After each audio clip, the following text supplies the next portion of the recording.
कहानी की शुरुआत होती है एलए के एक छोटे से टाउन से, जहाँ पर हमें आधी रात में दो लड़की टैना और मॉली दिखाई जाती हैं। उन दोनों लड़कियों को बार में एक बुरा सा आदमी मिला था और उस आदमी ने इन दोनों लड़कियों को अपनी बोट में इनवाइट किया। मॉली को ये लगा कि ये बुरा सा आदमी बहुत अमीर है, हम लोग इसके बोट में जाएंगे और हम लोग इधर उधर घूमेंगे, ऐश करेंगे। लेकिन टैना को ये सब बहुत अजीब लग रहा है। वो मॉली से मना कर रही है कि प्लीज यहाँ से चलो, लेकिन मॉली बार बार ये कह रही है कि चलो ना, उसके बोट में जाते देखते हैं कि वहाँ चल क्या रहा है। टैना और मॉली दोनों मान जाते हैं, लेकिन उन दोनों को पता नहीं था कि आज की रात कितनी खौफनाक बनेगी। वो दोनों उस आदमी के बोट तक पहुँचते हैं और देखते हैं कि उसका बोट तो एकदम छोटा सा है, लेकिन अजीब बात तो यह है कि उसके बोट में चारों तरफ खून के दाग है। वो दोनों बहुत डर जाते हैं कि यहाँ पर आखिरकार हो क्या रहा है। टैना मॉली से कहती है कि ऊपर की तरफ आओ। मॉली ऊपर की तरफ जा रही है, लेकिन उसके बाद यहाँ से शुरू होगा एक खौफनाक सफर, क्योंकि हमें दिखाया जाता है कि वहाँ पर एक शैतान आता है जो कि आधा इंसान और आधा चूहा यानी कि माउस है। उसे देख के मॉली बहुत डर जाती है, लेकिन वो मॉली के सामने टैना को तरपा तरपा के मार देता है। एक चीज होती है मारना और दूसरी चीज होती है तरपा तरपा के मारना। वो टैना के शरीर से उसकी सारी अतरिया बाहर निकाल देता है। मॉली ये सब देख के बहुत डर जाती है। वो वहां से भागती है, लेकिन वो शैतान जो कि एक साइको किलर की तरह लग रहा था, वो मॉली के पीछे जाता है, मॉली का पीछा कर रहा है। मॉली डर के मारे पास के मेले की तरफ भाग रही है, लेकिन उस वक्त वहां पर कोई नहीं है। मॉली अपनी जान बचा के इधर उधर भागती जा रही है, लेकिन बेचारी को पता नहीं था कि आज उसकी जिंदगी की आखिरी रात है। वो शैतान, वो साइको किलर अजीब अजीब सी हरकतें करके उसके पीछे आता जा रहा है और फाइनली वो उसे पकड़ लेता है और वो उसके साथ भी वही करता है जो उसने टैना के साथ किया था। वो उसके शरीर के टुकड़े टुकड़े कर देता है, लेकिन वो ऐसा कर क्यों रहा था? कौन था ये हत्यारा? ये कहानी बहुत ही खतरनाक और खौफनाक रूप लेती जा रही है। इस कहानी में क्या होता है जानने के लिए आखिर तक देखते रहिएगा। कहानी का अगला सीन हमें इस मूवी के लीड कैरेक्टर क्लोई के पास लेके जाता है। क्लोई अपने डैड के साथ बात कर रही है। उसके डैड एक राइटर है और क्लोई अपने पापा से ये कह रही है कि वो पढ़ाई करने के लिए कैलिफोर्निया जा रही है। उसके पापा बहुत उदास है क्योंकि इतने सालों पे आज तक वो अपनी बेटी के बिना कभी नहीं रहे। उसकी बीवी और क्लोई की माँ भी उन दोनों को छोड़ के इस दुनिया से जा चुकी है और अब वो दोनों हमेशा एक साथ ही रहते थे। लेकिन अब क्लोई अपने पापा को छोड़ के कुछ महीनों के लिए कैलिफोर्निया जा रही है। उसके पापा बहुत उदास है, लेकिन वो अपने पापा को समझाती है कि जब तक मैं बाहर हूँ तब तक आप अपनी नेक्स्ट बुक लिख लीजिए। उसके पापा बोलते हैं कि मैं सोच चुका हूँ कि मैं नेक्स्ट बुक कौन सी लिखूंगा। क्लोई पूछती है कौन सी, तो उसके पापा बताते हैं कि नेक्स्ट बुक का टाइटल होगा माउस बोर्ड मैसेकर। ये नाम सुन के क्लोई को बहुत अजीब लगता है। वो अपने पापा से पूछती है कि क्या आप सच में इस कहानी के ऊपर यकीन करते हैं कि कोई माउस किलर है? तो उसके पापा बोलते हैं हाँ बिल्कुल यकीन करता हूँ। इससे पहले क्लोई और उसके पापा के बीच में कोई और बात हो पाती, वहाँ पर क्लोई की दोस्त किम आ जाती है। इस शहर में ये दिन क्लोई का आखिरी दिन था।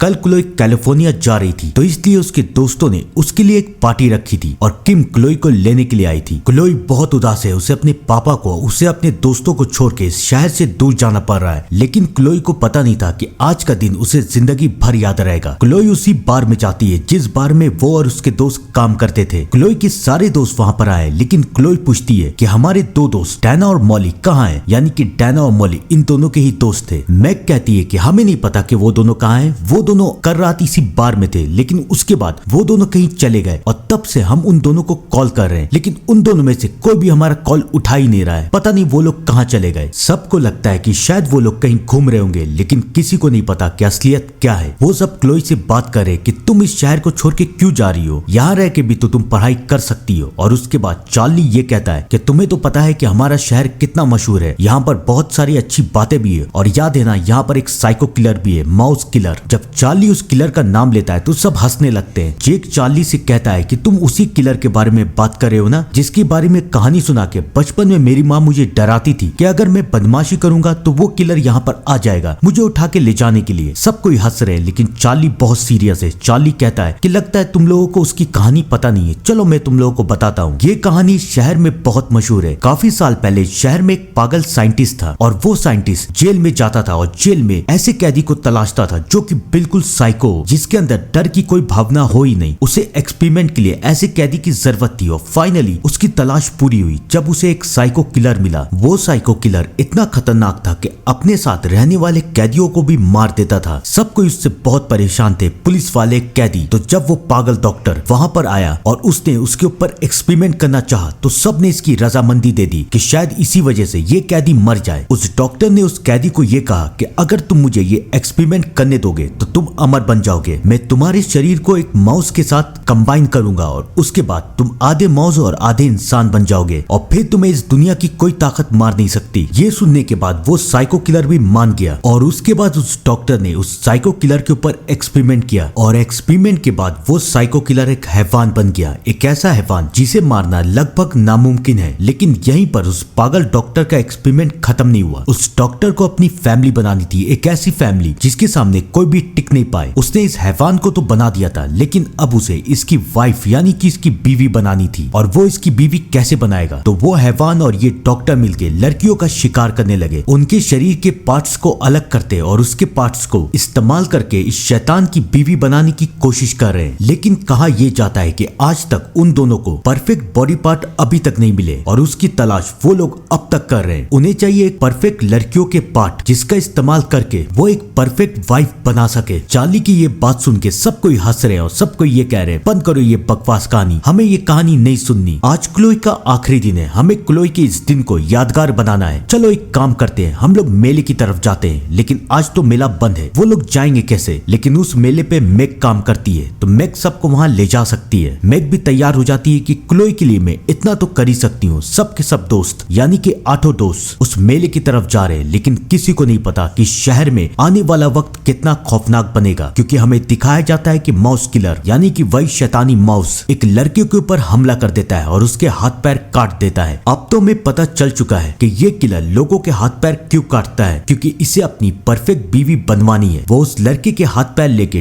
डॉक्टर के पास जाता है। वो डॉक्टर भी अभी तक जिंदा है लेकिन उस डॉक्टर ने सिर्फ इस माउस को नहीं बल्कि एक बियर को भी बनाया है, यानी कि आधा इंसान और आधा भालू। वो डॉक्टर अपने दोनों शैतानों को समझाता है कि तुम लोग कितनी बड़ी गलतियां कर रहे हो। मुझे परफेक्ट बॉडी पार्ट चाहिए, मुझे 8 नंबर के पैर चाहिए और तुम लोग 7, 6 गलत गलत नंबरों के पैर ला रहे हो। वो माउस को समझाता है कि तुम तो लड़कों के पैर उठा के ला रहे हो। अब इस शहर में रहना मुश्किल होता जा रहा है, हमें इस शहर को छोड़ना पड़ेगा। तो इसलिए ऐसा करो, आज रात मैं तुम दोनों को छूट देता हूँ, जिसे चाहे मारो, जो करना है करो, लेकिन परफेक्ट बॉडी पार्ट लेके आओ। जो पहले परफेक्ट बॉडी पार्ट लेके आएगा मैं सबसे पहले उसी की बीवी बनाऊंगा। दोनों शैतान ये सब सुन के खुश हो जाते हैं। डॉक्टर कहता है कि सबसे पहले मेले में जाओ, वहाँ पर तुम्हें कोई ना कोई जरूर मिलेगा। और अब शुरू होगा मौत का खेल। याद है ना, क्लोई और उसके दोस्त भी मेले पे गए। अब वो दोनों शैतान मेले की तरफ जा रहे हैं और वहाँ क्लोई और उसके दोस्त भी मेले के पास पहुंच चुके हैं। इस ग्रुप में जैक और काइला नाम के बॉयफ्रेंड और गर्लफ्रेंड है और दोनों के बीच में लड़ाई चल रही है। वो दोनों सबको कहते हैं कि हम दोनों कुछ देर में आते हैं, तुम लोग आगे की तरफ बढ़ो। बाकी के दोस्त झूले की तरफ जाके झूला झूल रहे हैं, मेले का मजा उठा रहे हैं और जैक और काइला एक दूसरे से बात कर रहे हैं। काइला को जैक के फोन में टिंडर मिल चुका है तो इसलिए काइला को जैक के ऊपर शक हो रहा है कि शायद जैक उसे धोखा दे रहा है। जैक उसे समझाने की कोशिश कर रहा है कि ऐसा बिल्कुल भी नहीं है। उन दोनों के बीच में बहस ही हो रही है कि तभी वहाँ पर वो माउस किलर भी आ जाता है। उसे देख के जैक चिल्लाता है लेकिन अब बहुत देर हो चुकी है। वो काइला को उठा के ले जाता है। सबसे पहले वो काइला को तरपा तरपा के मार के उसके बॉडी पार्ट्स को अलग करता है और अब वो जैक के पीछे है। इस किलर को लोगों को मारने में बहुत मजा आता था। ये पूरी तरीके से एक शैतान बन चुका है। जैक अपने दोस्तों की तरफ भागता है। उसे अपने दोस्तों को बताना है कि यहाँ पर एक साइको किलर घूम रहा है, लेकिन क्या वो शैतान इसे जाने देगा?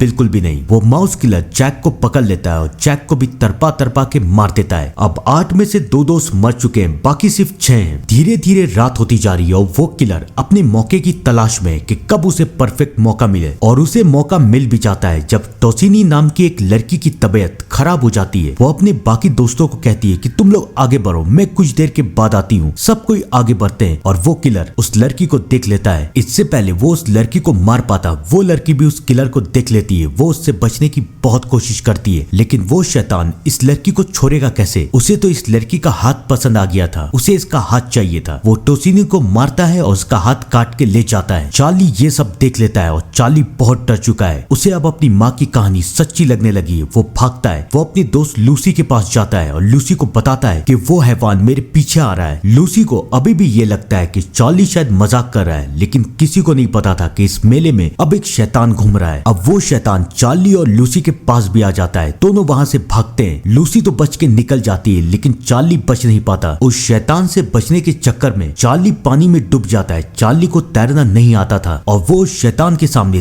तड़प तड़प के मर रहा है और उस शैतान को बहुत मजा आ रहा है। ये सच में एक हैवान बन चुका है। चार्ली तो मर चुका है लेकिन लूसी को अब असलियत मालूम है। लूसी बचने की कोशिश कर रही है, वो इधर उधर भाग रही है। वो वो शैतान लूसी के पीछे है और वो लूसी को इंजर्ड कर देता है। लूसी किसी तरह से बच के भाग जाती है, लेकिन अब उस शैतान के सब्र का बांध टूट चुका है। अब उसे लुका छिपी नहीं खेलना, अब उसे सबके सामने आके लोगों को मारना है। अब बाकी सिर्फ 4 दोस्त बचे हैं, क्लोई, किम, लूसी और मैक। लूसी इंजर्ड हो चुकी है और क्लोई, किम और मैक एक साथ है। वो तीनों ये सोच रहे हैं कि बाकी के दोस्त कहाँ गए। उन्हें कुछ समझ में नहीं आ रहा है कि सब के सब कहाँ गए। और उसी वक्त वो हत्यारा वहाँ पर आता है और वो उन लोगों के सामने मैक को तरपा तरपा के मार देता है। ये देख के किम और क्लोई बहुत डर जाती है, वो वहाँ से भागती है। वो हत्यारा अब उन दोनों के पीछे है और अब उन दोनों को लूसी भी मिल जाती है। लूसी उन दोनों को बताती है कि उस हत्यारे ने सबको मार दिया, सबको तरपा तरपा के मार दिया। अब वो तीनों बहुत डर जाती है। वो तीनों वहाँ से भागती है। वो हत्यारा उनके पीछे है और वो हत्यारा उन्हें भगा भगा के वहीं ले जाता है जहाँ पर वो उन्हें ले जाना चाहता था, यानी कि उस पागल डॉक्टर के पास। उस डॉक्टर को देख के सबको यकीन हो जाता है कि चार्ली की कहानी बिल्कुल सच थी। कि पागल डॉक्टर अपने दोनों शैतान के लिए बीवियां बना रहा है और उसके लिए उन्हें इन सब के बॉडी पार्ट्स चाहिए। वो डॉक्टर इन सबको समझाता है कि तुम लोग अमर हो जाओगे, तुम लोग ज्यादा जिद मत करो, हमें अपना काम करने दो। डॉक्टर इशारा करता है और वो शैतान सबसे पहले हमला करता है लूसी के ऊपर। उसे लूसी के आंख बहुत पसंद है अपनी बीवी के लिए, तो वो लूसी की आंख निकाल देता है। ये सब देख के किम और क्लोई दोनों बहुत डर जाते हैं और वो दोनों वहाँ से भाग जाते हैं। डॉक्टर अपने दोनों शैतानों को कहता है कि अब शहर में फैल जाओ और किम और क्लोई दोनों को ढूंढ के निकालो। अगर ये दोनों तुम्हें मिल गई तो तुम्हारे लिए एक परफेक्ट बीवी बन सकती है। अब दोनों हत्यारे शहर में निकल जाते हैं और उनके सामने जो भी आ रहा है वो उसे मारते हुए आगे बढ़ रहे हैं। धीरे धीरे ये खबर इस शहर में फैल जाती है और क्लोई और मैक के पेरेंट्स भी बहुत चिंतित में हैं कि उनकी बेटियां अभी तक घर आई क्यों नहीं। लेकिन उन्हें पता नहीं था कि उनके घर में वही शैतान आ जाएंगे क्लोई और मैक को ढूंढने के लिए। वो शैतान सबसे पहले मैक की माँ को मार देते हैं, लेकिन क्लोई के पापा वहाँ से बच के निकल जाते हैं। वो एक बार फिर से क्लोई को ढूंढते हुए मेले की तरफ जाते हैं। क्लोई और किम भी वहीं पर है। किम क्लोई को समझाती कि हम दोनों बच नहीं सकेंगे, तुम यहाँ से भाग जाओ, मैं उस हथियारे को डिस्ट्रैक्ट करती हूँ। क्लोई मना कर रही है कि प्लीज ऐसा मत करो, लेकिन किम अपनी दोस्त को बचाने के लिए उस हथियारे के पास चली जाती है। वो माउस किलर किम को लेके वहाँ से चला जाता है और क्लोई को मजबूरी में वहाँ से भागना पड़ता है। फाइनली उसे उसके पापा मिल जाते हैं। उसके पापा क्लोई से कहते हैं कि चलो यहाँ से दूर, हम लोग इस शहर से दूर चले जाएंगे। लेकिन तभी डॉक्टर की आवाज आती है। डॉक्टर चिल्ला रहा है कि क्या करोगी तुम क्लोई, अपने दोस्त को मरने के लिए छोड़ के चली जाओगी? मैं तुम्हें एक मौका दे रहा हूँ, तुम मेरे पास आ जाओ और उसके बदले मैं तुम्हारे दोस्त को छोड़ दूंगा। क्लोई और उसके पापा ये फैसला करते हैं कि वो किम को जरूर बचाएंगे। वो उस डॉक्टर के अड्डे की तरफ जाते हैं, लेकिन अब बहुत देर हो चुकी है। वो माउस किलर पहले क्लोई के पापा को मार देता है और उसके बाद डॉक्टर क्लोई को पकड़ लेता है। अब डॉक्टर के पास क्लोई आ चुकी है, लेकिन ये किसकी बीवी बनेगी, उस शैतान माउस की या फिर उस बियर की? वो डॉक्टर अपने दोनों शैतानों से कहता है कि आपस में लड़ो, जो जीतेगा मैं उसकी बीवी के ऊपर इसका सर लगाऊंगा। दोनों शैतान आपस में लड़ने लगते हैं और इसी बात का फायदा उठा के क्लोई के पापा, जो कि अभी तक जिंदा थे, शायद वो अपनी आखिरी सांस ले रहे थे, वो उस डॉक्टर के ऊपर हमला कर देते हैं। मौके का फायदा उठा के क्लोई वहाँ से भाग जाती है। उन दोनों शैतानों में अब भी लड़ाई हो रही है, लेकिन माउस बियर के ऊपर भारी पड़ जाता है और वो बियर को इंजर्ड कर देता है। अब वो पूरी तरीके से आजाद हो चुका है। वो ये फैसला करता है कि अब वो किसी की बात नहीं सुनेगा, उसका जो मन चाहेगा वो वही करेगा। वो उसी बोट में जाता है जो बोट उस डॉक्टर की थी और जिस बोट पे डैना और मॉली मरे थे। वो बहुत खुश है कि उसने बियर को मार दिया है, लेकिन बियर अभी तक जिंदा है। वो जोकर पे हमला करने की कोशिश करता है, लेकिन आखिरकार वो जोकर उस बियर को मार देता है। एक तरफ तो उस डॉक्टर का एक शैतान खत्म हो चुका था और दूसरी तरफ उस डॉक्टर को अब बहुत गुस्सा आ रहा था। वो क्लोई को बुलाता है और कहता है अगर तुम नहीं आई तो मैं किम को मार दूंगा। क्लोई अपने दोस्त को बचाने के लिए वहाँ पर आती है और क्लोई और किम मिलके उस डॉक्टर को भी मार देते हैं। अब बाकी सिर्फ वो माउस किलर है। वो माउस किलर क्लोई के पीछे पीछे आता है, लेकिन अब क्लोई समझ चुकी है कि वो इसे कैसे खत्म करेगी। वो फाइनली इस शैतान से बचती है और इस शैतान को खत्म कर देती है। सब कोई मर चुके हैं, सिर्फ क्लोई और किम बाकी है। थी ना अच्छी कहानी? कमेंट में जरूर बताइएगा। तब तक के लिए thank you and good bye.